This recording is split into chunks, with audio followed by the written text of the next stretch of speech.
લીલાવતી ઘણી રાજી ને હવે લીલાવતીને પોતાને ભગવું યાદ હે બાઈ કલાવતી, તું જન્મ્યા પહેલા જે મેં બાધા લીધી હતી એ હજી પૂરી કરી મને પણ એમ લાગે છે કે આ ભગવાનનો જ કોપ હોવો.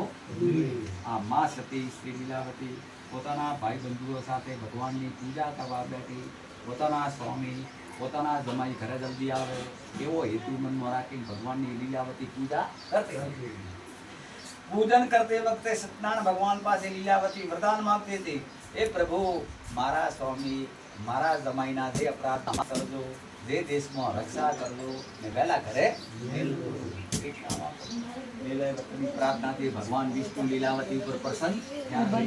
માયા રૂપી ભગવાન સત્યનારાયણ દેવે ચંદ્રકેતુ રાજાને જઈને સપનામાં ભગવાને આજ્ઞા કરી છે, હે રાજા આ બે નિરપરાધી વાણિયાના પુત્રોને જેલમાંથી છોડી મૂકજે. એમનું જેટલું ધન પહેલા લીધું હતું એનાથી બમણું આપી એમનો આદર સત્કાર કરી બે વાણિયાના પુત્રોને વિદાય કરે. નહીતર રાજા તારા ધન ધાન્ય રાજ પાઠ તારા કુળનો નાશ કરીશ. આ પ્રમાણે રાજાને સપનામાં જણાવી ને ભગવાન અંતર્ધાન થઈ ગયા. એટલે રાજા ચંદ્રકેતુએ સિપાહીને બોલાવી દીધું કે હમણાં જે બે વાણિયાના પુત્રોને જેલમાં પૂર્યા હતા એમને મુક્ત કરી ને મારી કચેરીમાં લાવો. એમને કહેજો રાજા તમારા ઉપર પ્રસન્ન તમને કાંઈ ઓઢવણી કરવાની છે. આ બે વાણિયાના પુત્રો જેલમાંથી છૂટી ને રાજાની કચેરીમાં ગયા છે. ઘણા જ ગરીબ વાણિયાના પુત્રોને જોઈને ચંદ્રકેતુ રાજા કહેવા લાગ્યા છે, આ બે વાણિયાના પુત્રો આજ સુધી કર્મનો અંતરાય કરી એમને મોટું દુઃખ ભોગવવું પડ્યું. એમના ઉપર કોઈ દેવનો અપરાધ થયેલો છે. જ્યારે માણસ માથે કોઈ દુઃખ આવે, સંકટ આવે, તકલીફ આવે તો કોણ સહાય કરે? પોતાની કુળદેવી. તમે તમારા કુળદેવને યાદ કરો, હવે તમને કોઈ જાતનો ભય નથી.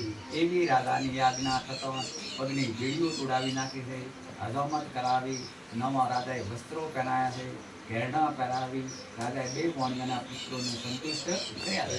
જેટલું રાજાએ વાણિયા પાસેથી પહેલા ધન લીધું હતું એનાથી બમણું આપી ચંદ્રકેતુ રાજા કહેવા લાગ્યા છે, હે વેપારીઓ રહેવો તો રહો, ઘરે જાઓ તો મારો તમારા ઉપર રાજા કે કોઈ અપરાધ ગુનો નથી.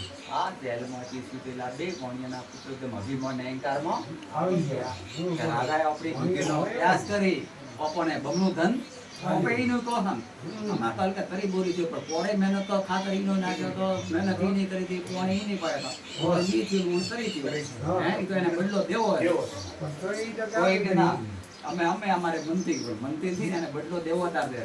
તો રાજા બોલ્યા, ભગવાન બોલ્યા કે વાણિયા તમારી બુદ્ધિ તો જબરી છે, લીલાવતી સતી છે એટલે મારે વારે ઘડી આવવું પડે છે. આ પ્રમાણે રાજાનો હુકમ થતા તરત જ રાજાને પ્રણામ કરી સાધુ વાણિયો બોલ્યો, હવે આપના આશીર્વાદથી ઘરે જાઉં છું.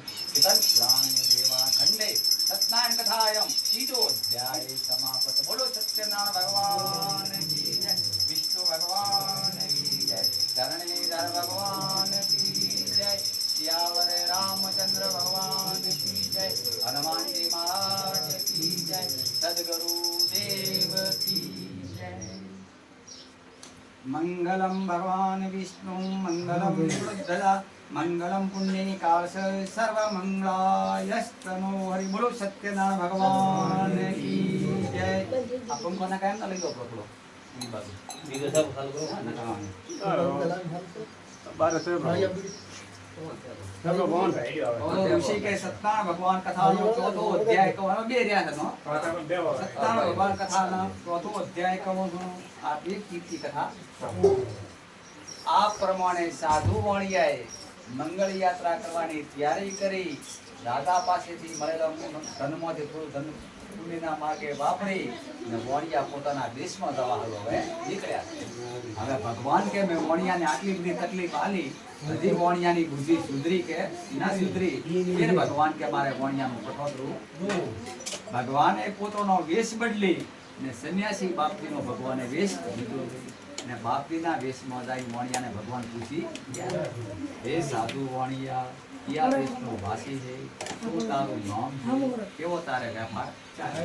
તો ભગવાન તો કોમળ મણ ત્યાં વણિયાને પૂછી તાર સાધુ નામે વણ્યો કે વેપાર કરવા ગયો, ઉલટો જન્મ કર્યો, મારા બાણમાં તો લતો પોતાને વણનો કર્યો, નકા હીરા પન્ના મોણક મોડી દીવાન ભરી હતું.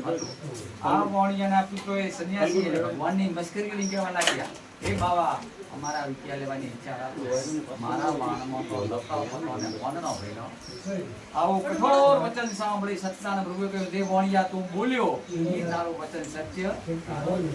આ પ્રમાણે ભાષણ કરી આવેલા સંન્યાસી દૂર જઈને ભગવાન તો ઊભા. ભગવાન કે મલુક થઈ ગયો તો સતી શ્રી લીલાવતી ક્યાં ભૂત છે, દરિયા કિનારે એક આસોપાલવનું ઝાડ હતું, ભગવાન નાનું બધું રૂપ ધાન બેસી વણિયો જાણે સંન્યાસી ભાવ જાતા પોતાનું ખાવા પીવાનું નિત્યક્રમ કરે, વણિયો વાણ દોરે એકદમ વાણ પાણી પર ફૂલાદમ કરવા. આ ચમત્કાર જોઈને વણિયો ઘણો ચિંતા કરવા લાગ્યો અને વાણના દરવાજા વણિયે ખોલ્યા છે તો માં ભીડ વાણના કુટુંબ બાદ વણિયા દેખવામાં અમને આવેલા એનાથી આ પ્રમાણે તમે 1 પૈસાનું બોલ્યા અને લાખ રૂપિયાનો બગાડ કર્યો.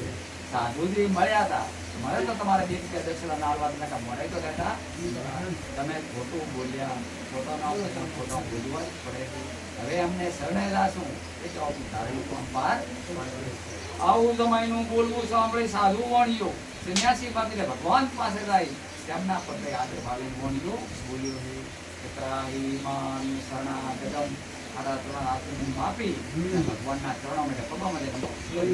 તો ભગવાન બોલ્યા, વણિયા મારાથી દૂર રહે, હું તો મુનિયાને સગવા વાળો, મનુષ્યને લૂંટવા વાળો, તું વણિયા મારાથી દૂર રહે. તો સાધુ વણિયો કે આમ તો ભગવાન છો,